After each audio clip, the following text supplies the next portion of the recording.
En marge des assises de l'Assemblée générale du Conseil des chefs traditionnels du Cameroun qui se tiennent au Palais des Congrès de Yaoundé, le ministre de l'Administration territoriale, Paul Atanga-Ndji, reçoit dans son département ministériel, ce 28 janvier 2025, une importante délégation des chefs traditionnels et chefs religieux des régions de la Damawa, du Nord et de l'extrême Nord, ainsi que les grands imams des mosquées centrales de Douala et ceux de Yaoundé. Pendant plus d'une demi-heure, Paul Atanga-Ndji et ses hôtes passent en revue la situation politique, économique et sociale du Cameroun. Au sortir de cet échange, les participants ne cachent pas leur satisfaction.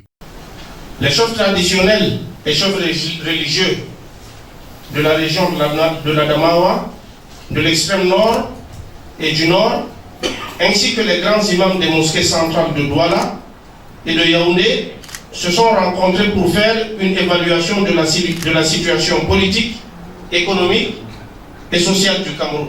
À l'issue de cette importante rencontre, les participants relèvent avec satisfaction que le calme et la paix règnent sur l'étendue du territoire national, en dépit des défis sécuritaires dans les régions du nord-ouest, du sud-ouest et de l'extrême nord, du reste sous contrôle.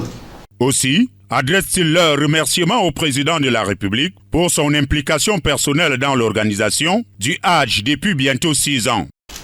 Ce grand moment de foi se déroule désormais d'une manière satisfaisante et exemplaire.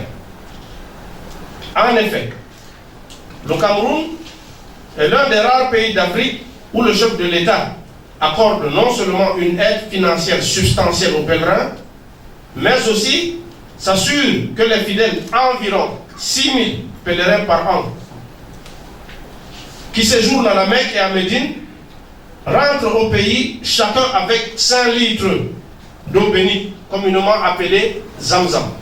En retour, les chefs traditionnels et chefs religieux du Septentrion et les grands imams des mosquées de Douala et de Yaoundé appellent Paul Biya à se porter candidat à l'élection présidentielle de 2025. En reconnaissance pour sa constante sollicitude envers la communauté musulmane, les chefs traditionnels et chefs religieux du Septentrion, ainsi que les grands imams des mosquées centrales de Douala et Yaoundé, appellent son Excellence, M. Paul Biya, à se porter candidat à la prochaine élection présidentielle.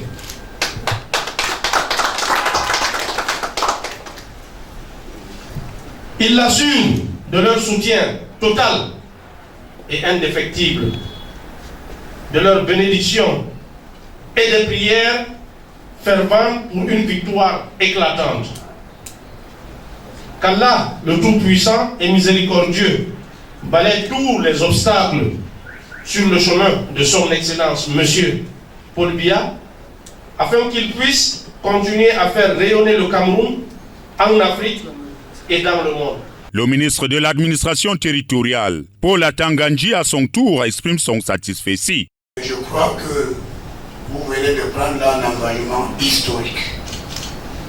Je note avec satisfaction que vous avez tenu à dire un merci spécial au chef de l'État pour son implication personnelle dans l'organisation du Hajj.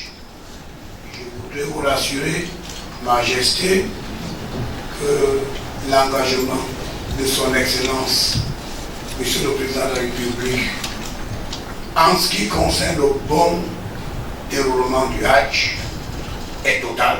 Après la rencontre avec les chefs traditionnels et des grands imams des mosquées de Yaoundé et de Douala, le MINAT accorde une audience au sultan des Bamoun, Nabil Mbombo Njoya, le chef Tikar, ainsi que les gouverneurs des régions de l'Ouest, Awa, Fonka, Augustine et de la Damawa, Kildadi, Tagieke Bouka. Au menu de l'échange, le conflit latent entre le peuple Bamoun et les Tikar. Plus d'une demi-heure d'horloge s'écoule dans ce conclave au terme duquel le MINAT, agissant sur instruction du chef de l'État, prend le retour à la paix entre les deux parties. Le chef d'État m'a dit de vous dire qu'entre les êtres humains, il y a toujours de temps en temps des incompréhensions. C'est beaucoup plus des incompréhensions. Et que les êtres humains doivent savoir surmonter ces incompréhensions. Et donc, ces images-là, c'est les images qui témoignent que les Camerounais, sur la haute direction et sur la conduite éclairée du chef de l'État, son Excellence Paul Biya, savent vivre ensemble. Il a un mot qu'il a utilisé à une certaine époque très important. Débattons, ne combattons pas. Une journée dense dans l'agenda du ministre de l'administration territoriale, Paul Atanga Ndji, qui s'achève sur une note de satisfaction générale.